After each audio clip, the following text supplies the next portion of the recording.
So the multiplayer is 4-player online co-op.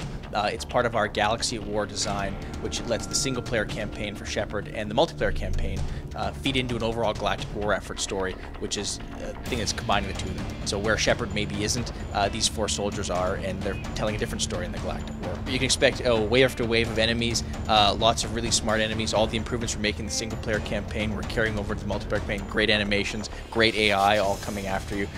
Challenging missions, and lots of upgrades and customizations. The single-player stuff we're doing, where we're getting more and more customization weapons, specific weapon upgrades, different types of ammo, different types of the weapons actually look different when you upgrade them. We're bringing that over to the multiplayer as well. So we're giving you 6 different races and 6 different classes to play in. You've got your own character to upgrade, so there's different skill trees you go through that, plus there's weapon upgrades and armor upgrades. So as multiplayer battles are happening for you in some parts of the galaxy, information and resources and things that are happening there will affect the single-player campaign. It's not required to do that. The single-player stuff will let you'll get all the best options you need to just playing the single-player campaign, but it does represent options for the player who wants to play with their friends, play multiplayer that way. In Horde-like games, it always ends with you getting to a certain wave and dying. So is it safe to say all these missions are suicide missions? Well, I hope not. We're still working on them and such. We want to make sure that however they end up playing out, there's a real story element to them all. So it's not very good if in the story element you always die at the end. So we'll figure something out for that.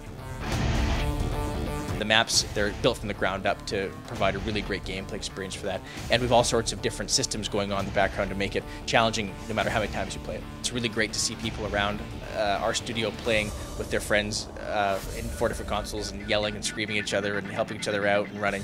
You can die in the level, you can be revived, so it's great to hear people yelling for help. We have a whole studio we've been building in Montreal that decided to take on the challenge of a lot of the multiplayer stuff themselves, and that's worked out great because it's let the Edmonton team, who's been on the game since Mass Effect 1, really focus on the single-player campaign. That said, they work together very closely and they share a lot of stuff. You can't make 2 games or 2 parts of a game like this that are so intertwined and not share ways and not learn from each other, so that's been going on too. I hope what people will really see is cool is the idea that there is a galactic war going on, and we're doing a good job of telling a story about an entire galaxy at war fighting one enemy, the Reapers, and how that consumes the entire galaxy. It becomes a unifying thing for all different races and species and planets, and I hope that really hits home and really comes across in the experience we're making.